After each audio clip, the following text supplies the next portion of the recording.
राधे गोविंद। मैं हूँ Preeti Makhija. Welcome to my YouTube channel journey with universe 77। आशा करती हूँ आप सब बहुत अच्छे होंगे। तो चलिए इसी के साथ मैं आज की वीडियो को स्टार्ट करती हूँ। उससे पहले अगर आपने मेरा चैनल सब्सक्राइब नहीं किया है तो आप मेरे चैनल को सब्सक्राइब कर लीजिए। अगर आप law of attraction, manifestation, self development in चीज़ों में बिलीव करते हैं तो आप मेरे चैनल को सब्सक्राइब कर सकते हैं, लाइक कर सकते हैं मेरी वीडियोस को और शेयर भी कर सकते हैं ताकि और लोगों तक भी मेरी वीडियोस पहुंचे और उन लोगों का भी कुछ बेनिफिट हो सके। तो चलिए आज की जो मैं वीडियो लेकर आई हूँ उसमें मैं आपसे बात करने वाली हूँ कि आप मैनिफेस्टेशन कैसे करते हैं। मैनिफेस्टेशन करने के कुछ स्टेप्स होते हैं, बेसिक स्टेप्स होते हैं। क्या आप उन्हें फॉलो करते हैं? अगर आपकी मैनिफेस्ट करते हैं तो उसके लिए आप क्या क्या ज़रूरी स्टेप्स है वो आपको पता होने चाहिए। आप कोई भी मैनिफेस्टेशन करते हैं तो सबसे पहले तो आपको ये पता होना चाहिए कि आपकी जो डिज़ायर है वो है कौन सी। बहुत बार लोगों को अपनी डिज़ायर ही नहीं पता होता कि उनको चाहिए क्या लाइफ में। बहुत कंफ्यूजन होती है, बहुत ज़्यादा कंफ्यूजन होती है कि हमें चाहिए क्या। जब हम किसी को बोलते हैं ना कि सोचो कि आपको क्या चाहिए, तो वो इतना सोच में पड़ जाता है कि उसे पता ही नहीं होता कि उसको क्या चाहिए।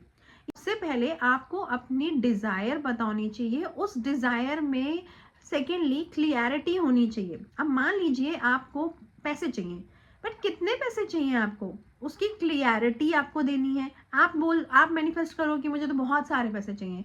बहुत सारे क्या, कितना होता है बहुत सारा, ठीक है। तो वो आपको क्लियरिटी देनी है। मुझे 1,000 चाहिए, मुझे 10,000 चाहिए, मुझे 1 करोड़ चाहिए, मुझे 1 लाख चाहिए, कितना चाहिए आपको, वो अमाउंट आपका लिखा होना चाहिए। करना है, यूनिवर्स को क्लियरिटी देना बहुत ज़रूरी है। कोई भी मैनिफेस्टेशन आप करते हैं तो उसमें यूनिवर्स को क्लियरिटी देना बहुत ज़रूरी है। चाहे आप वो हेल्थ को लेकर करें, चाहे आप अपनी मनी को लेकर करें, चाहे आप अपने करियर को लेकर करें।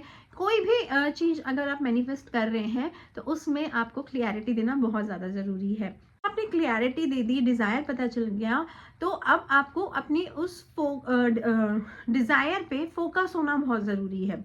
आपने सोच लिया अच्छा मुझे 1 लाख रुपए चाहिए, लेकिन उस पर फोकस भी रहना है कि 1 लाख मतलब 1 लाख मुझे इस महीने या मेरे को इस टाइम पे चाहिए। ठीक है, तो पूरा फोकस आपको अपनी डिजायर पे रखना है। ये नहीं कर ली आपने, जब मैंने अपनी डिजायर को देख लिया, समझ लिया, उसकी क्लैरिटी दे दी, उस पर फोकस भी कर लिया, तो अब हमें क्या करना है, उसको विजुअलाइज करना है।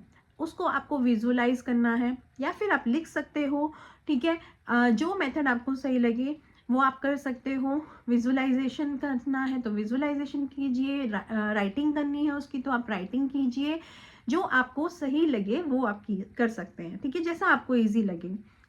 एंड उसके बाद फिर आपको उसको, जब आपका मन भर जाए तो आप उसको लिखना छोड़ दें और लेट गो कर दें। क्योंकि हम अगर किसी चीज़ को पकड़ के बैठे रहेंगे तो क्या होगा, वो कभी नहीं आएगी हमारे पास। हमें उसे लेट गो करना बहुत ज़रूरी है।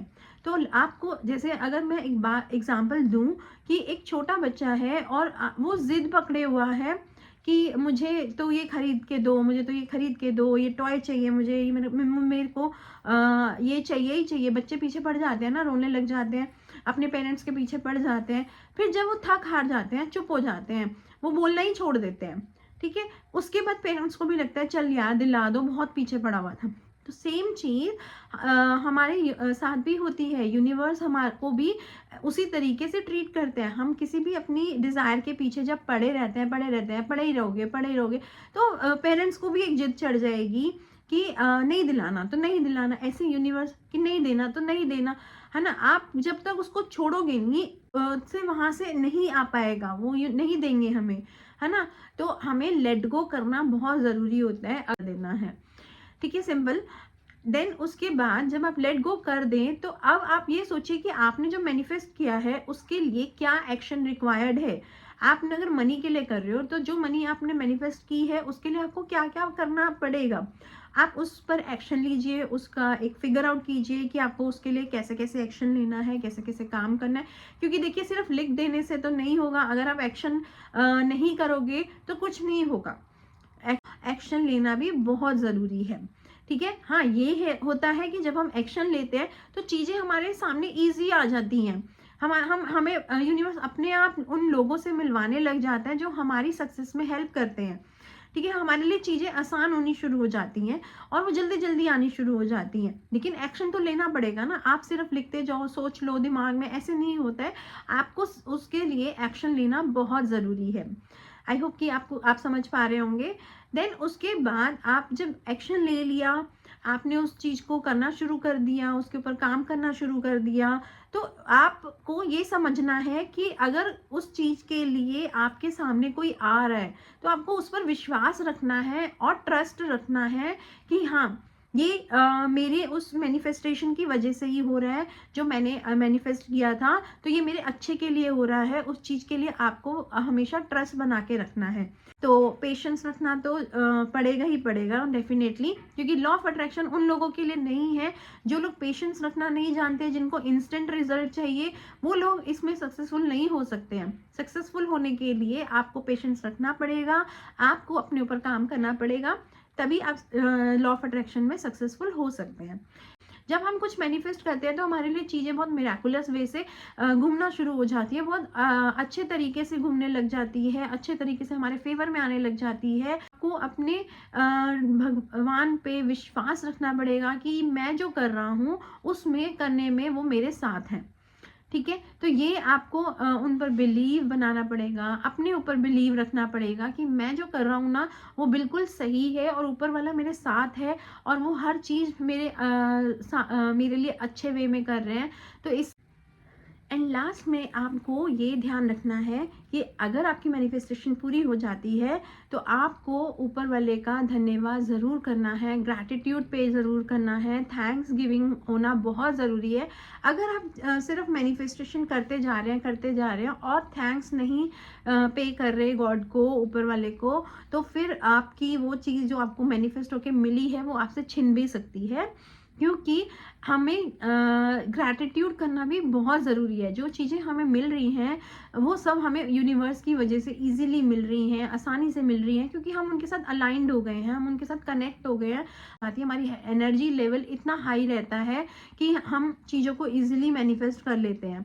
लेकिन अगर उन सब चीज़ों का जो आपके साथ आसानी से हो रही है, अच्छी-अच्छी चीज़ें हो रही हैं, आप अगर उसके लिए थैंकफुल नहीं हैं, तो वो ईज़िली आपकी लाइफ़ से जा भी सकती हैं। तो आई थिंक कि हम सब ये नहीं चाहते हैं, है ना? तो इसलिए भगवान का थैंक यू बोलना बहुत ज़रूरी है। ये ग्रैटिट्यूड का स्किल डेवलप करना आपको अपने माइंड में बहुत ज़रूरी है। अदरवाइज़ आप इसमें ज़्यादा सक्सेसफुल नहीं हो पाएँगे, जो सक्सेस मिली है वो भी छिन जाएगी। इसलिए हमें हमेशा लास्ट में थैंकफुल होना बहुत ज़रूरी है। आप कोई छोटी-सी भी मैनिफेस्टेशन कर सकते हैं। लाइक आप अपने लिए खुद टास्क लीजिए कि आज मैं चॉकलेट मैनिफेस्ट करूँगी, या मैं आज कुछ अच्छा खाने के लिए मैनिफेस्ट करूँगी, या फिर मैं आज कुछ अपने लिए गिफ्ट मैनिफेस्ट करूँगी। तो इस तरीके से ना आप अपने छोटी-छोटी चीज़ों को मैनिफेस्ट करके प्रैक्टिस कर सकते हैं और देखिए कि आपकी एनर्जी कितनी अलाइन होती है उन चीज़ों के साथ, आपकी एनर्जी कितनी हाई रहती है कि आप कितना जल्दी इन चीज़ों को अपनी लाइफ में अट्रैक्ट करते हैं। तो आई होप कि आपको ये स्टेप्स समझ में आए होंगे एंड आपको मैंने बहुत अच्छे तरीके से, मैंने अपने हिसाब से बहुत अच्छे तरीके से सिंपल वे में आप लोगों को समझाया कि अगर आप इसमें से कोई भी स्टेप को नहीं कर रहे हैं, तो आप आज ही से करना शुरू कर दीजिए, ताकि आपकी मैनिफेस्टेशन 100% आप फुलफिल हो जाए और आपकी हर इच्छा पूरी हो, आपको हर खुशी मिले। तो इसी आशा के साथ अभी की वीडियो को मैं समाप्त करती हूँ और मिलती हूँ फिर से एक और नई वीडियो में। तब तक के लिए राधे गोविंद।